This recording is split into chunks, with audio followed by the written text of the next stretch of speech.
What if I told you that a four-word phrase used by sales teams, like across the globe every single day, is secretly destroying hundreds of thousands of dollars in revenue? I mean, it really is the ultimate conversion killer. And the craziest part is that most managers actually train their teams to say it. Right. So today we are tearing down that comfortable, passive, waiting room model of marketing. You know the vibe. The doors are unlocked, the open sign is flashing, and a business just sits there hoping the market decides to walk in. We are throwing that entire concept out the window. Oh, absolutely. Because it just doesn't work anymore. Exactly. Right. So today's mission is unpacking a completely different animal, a high-octane strategy for absolute market domination, built around the philosophy of sales titan Grant Cardone. And we're looking specifically at how he would hypothetically run a dealership's advertising. And I think it's important to note, even if you aren't in the car business, do not tune this out. Whether you sell software, real estate, or high-end consulting, the underlying mechanics of how to manufacture attention apply directly to you. Because, human psychology doesn't change just because the product changes. A buyer intention operates the same way, whether they need a new SUV or a new enterprise software platform. But before we unpack how to create that tension, I need to share this. This podcast is brought to you by DeskReadyLeads.com. Quick question. When a lead hits your CRM right now, does your BDC know why that person raised their hand? If the answer is no, that is not your team's fault. That is what your lead vendor delivered. DeskReadyLeads.com fixes that by finding motivated buyers with specific financial problems and delivering them as complete buyer profiles directly into your CRM. Not a name and a number. A brief buyer your team already knows how to call. Visit DeskReadyLeads.com and see what that looks like in practice.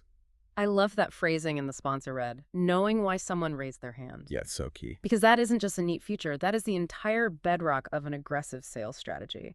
If you don't know the exact tension that caused a customer to click, you're operating entirely in the dark. Okay, let's unpack this concept of tension, because this is where the strategy immediately goes on the offensive.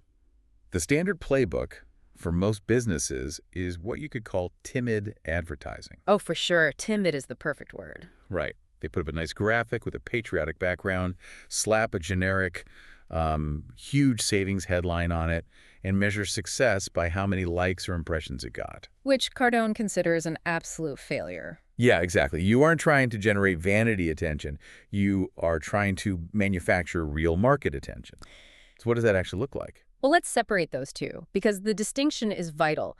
Vanity attention is just renting space in someone's social media feed. It's a dopamine hit for the marketing department. Like, look, 500 people liked our post. Right, which pays exactly zero bill. Exactly. But real market attention is renting space in the customer's anxiety. It means when a customer is sitting at their kitchen table thinking, man, my car payment is suffocating me, the immediate, unavoidable next thought in their brain is your business. Because you've been telling them you solved that exact problem across 15 different channels: TikTok, YouTube, Google, OTT, text messages. And you do not get that kind of real attention by running a Memorial Day blowout ad. No, you definitely don't.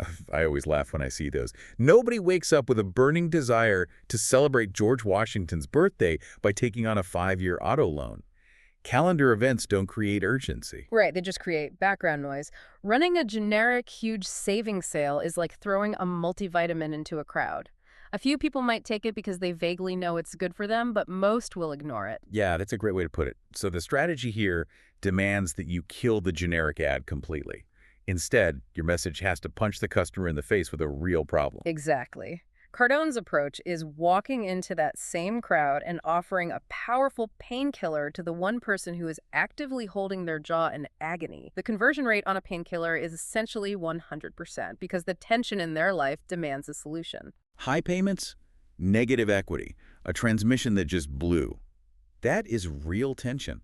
So instead of saying, come see our huge inventory, you rewrite that ad to say, stop letting repair bills decide your next vehicle. Yes. Or something like, before you make another $800 payment, let us review your trade. It's incredibly direct. It really is. But let me play devil's advocate for a second. If you are blasting these highly aggressive, problem-focused messages across all these platforms, is it possible to be too loud? Like, does a business risk just annoying their market? Well, it's a common fear, but it misunderstands how relevance works. Think about it like a fire alarm.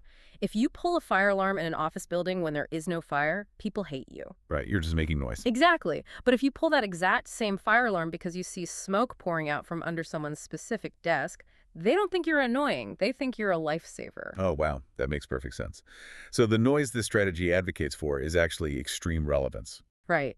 It is only loud because it's speaking directly to a specific customer's actual immediate pain point. But you can't offer a specific lifesaver if you treat the entire office building like they all have the exact same problem.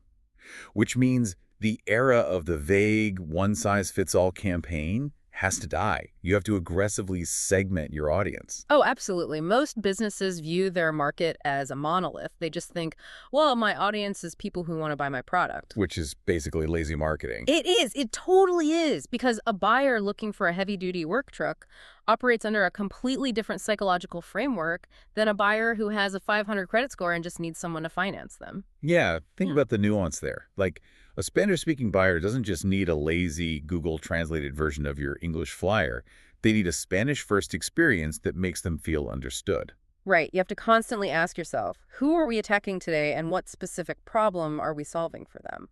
That leads to campaigns like high payment relief or a repair bill trade-in targeted exclusively at service lane customers who just got handed a massive quote from the mechanic. And when you segment that deeply, it forces you to upgrade your offer.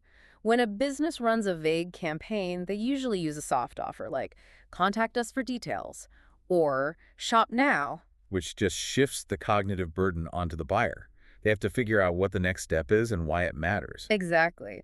This strategy demands offers with teeth. You don't put a passive value your trade button on a website.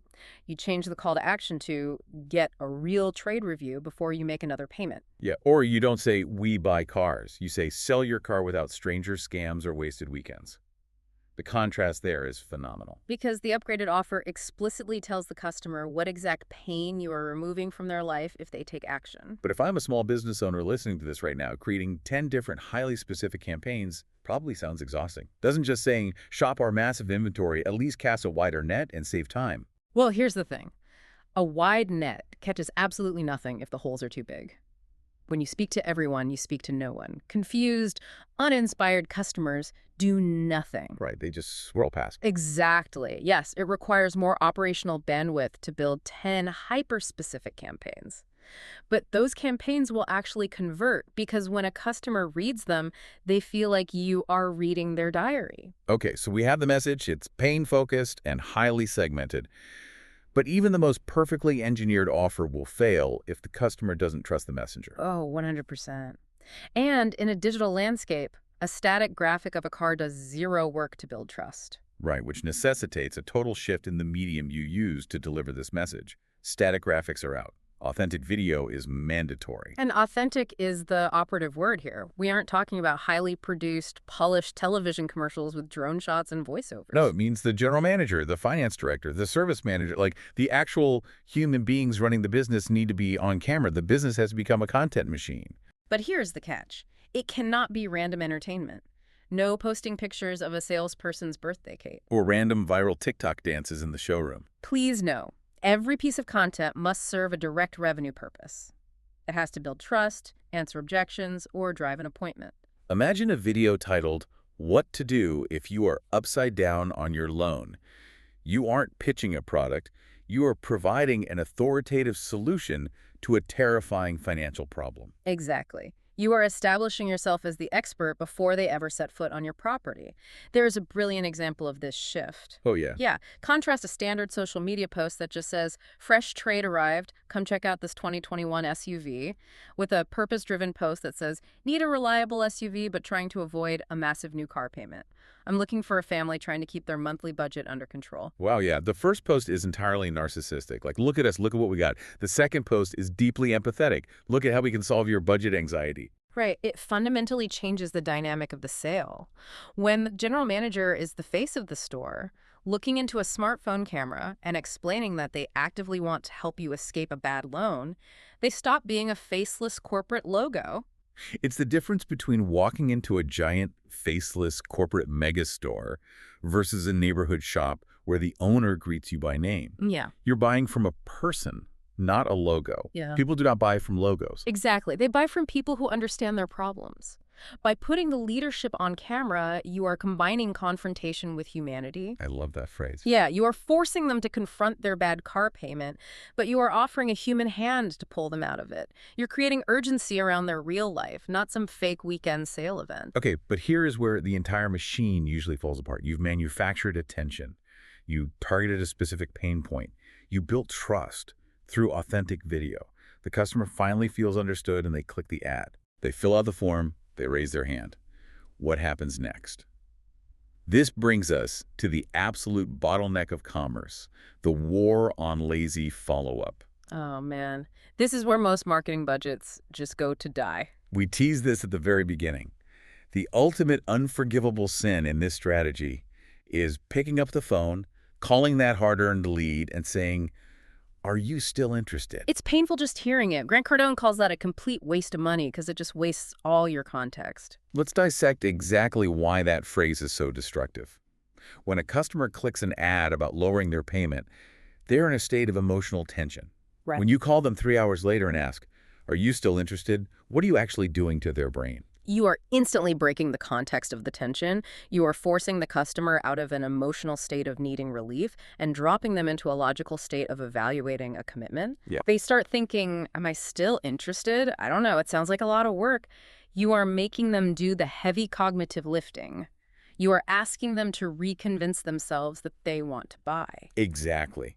The strategy demands that the salesperson must open the conversation using the customer's specific problem, based entirely on the exact campaign they engaged with. You anchor them right back to the moment they felt the pain. Exactly. If it was a payment relief ad, the opener is, I saw you were looking into lowering your vehicle payment. Are you trying to reduce the monthly number, or are you trying to get out of your current vehicle entirely? That opener is flawless.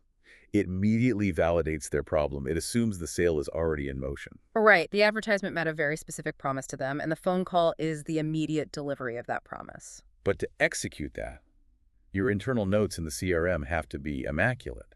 A note that just says, Facebook lead is worse than useless. It's a liability. Totally. Yeah. The salesperson needs to know the exact ad, the exact vehicle, and the exact pain point, so they have ammunition for the conversation, and they need a lot of ammunition because the follow-up schedule required here is staggering. Oh, yeah.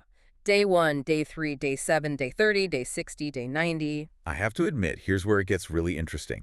If a business called me on day 14, and then day 30, and then day 90 to talk about a car, my first instinct would be to block their number and throw my phone in a lake. A lot of people would feel that way. Right. How does Cardone justify this level of aggression? Well, it sounds like harassment if you imagine a salesperson calling 90 days later just saying, hey, checking in, ready to buy yet. That is annoying. Super annoying. But remember the armor of relevance. If you are continually offering a new angle on a solution to a problem they actively raise their hand for, the dynamic completely shifts. Okay, walk me through what that actually sounds like on day 30. So on day 30, the message isn't checking in. The message is, you originally asked about lowering your payment. Interest rates just shifted slightly, and we have a new program to review your current vehicle's payoff. Oh, wow. Right. If lowering that payment is still your goal, we need to look at this. You don't sound desperate. You sound like a relentless, highly competent professional who refuses to give up on solving their problem. That is a massive paradigm shift. If they don't want the help anymore, they will tell you to stop. But until they do, you just work the problem they gave you. Exactly. But to pull off that level of context-driven follow-up over 90 days, marketing and sales cannot exist in different universes. The marketing team can't just throw leads over the fence and blame sales when they don't close. Right. And sales can't just ignore the CRM and blame marketing for weak traffic. They have to be smashed together into one continuous chain. Which introduces the final and, frankly, the most difficult phase of this strategy. The war room. Total operational accountability. Cardone really smashes advertising and sales together here. The ad is the first pitch. The web form is the qualification. The CRM note is the handoff. The phone call closes the appointment. And the appointment closes the next step. It is one unified machine. And the fuel for that machine is often sitting right under a business's nose. Why spend a fortune buying brand new attention when you were ignoring the attention you already own? Right. The database is a gold mine that most businesses treat like a graveyard. You have to attack unsold showroom traffic. You have to attack people who bought 3 years ago and might be ready to trade. You have to attack the lost leads from 6 months ago and service customers facing huge repairs. But to execute this internally, the accountability has to be brutal, starting with the ad agency. Yes, no more sitting in a boardroom listening to a 45-minute presentation on click-through rates. If an agency generates 1,000 clicks and 0 appointments, the agency failed. Clicks do not keep the lights on. The only questions that matter in the war room are how many leads actually came in, how fast were they called, how many showed up, how many sold. And that exact same heat applies to the sales floor. Managers have to inspect the texts, listen to the voicemails, and read the emails. There is this pervasive excuse in sales about bad leads. Oh yeah, you hear that all the time. This strategy ruthlessly calls that out. Usually you do not have a bad lead problem. You have a bad follow-up problem. Touching a lead once, leaving a generic voicemail, not getting a call back, and marking it no answer in the system is not working a lead. No, it's just processing paperwork. You're just managing the decay of your own marketing budget at that point. Now, it is vital to note that all of this confrontational energy, these bold offers, and this relentless follow-up still have to be legally compliant. You must use honest qualifications, proper disclaimers, and be extremely careful with credit claims. Right. Aggressive does not mean reckless, and it certainly doesn't mean illegal. Exactly. Yeah. But when you look at this entire war room mentality, from the agency to the newest sales rep, it really makes you rethink the core issue most companies face. No. So what does this all mean for the listener? Because it sounds to me like Cardone is essentially saying that you don't actually have a marketing problem, you have an operational problem. I think if we connect this to the bigger picture, that is exactly right. An ad campaign, no matter how brilliantly segmented, no matter how deeply it pierces the customer's pain, is only as successful as the internal machinery designed to catch it. Yeah. If you spend $20,000 a month to get a hyper-specific buyer to raise their hand, and your internal operation hands that lead to an untrained representative who waits 6 hours and then texts, are you still interested? Oof. Yeah, you didn't fail at marketing. The marketing did its job perfectly. Your operations dropped the baton and your revenue just bled out on the floor. That should be a wake-up call for anyone controlling a budget right now. It forces a very uncomfortable look in the mirror. To wrap up this deep dive, the strategy we've explored today is a masterclass in aggressive alignment. It really is. It demands that you stop whispering in the market. Stop running generic calendar event ads. Segment your audience aggressively based on their actual painful realities. Use relentless context in your follow-up so you never lose the thread of why the customer engaged in the first place.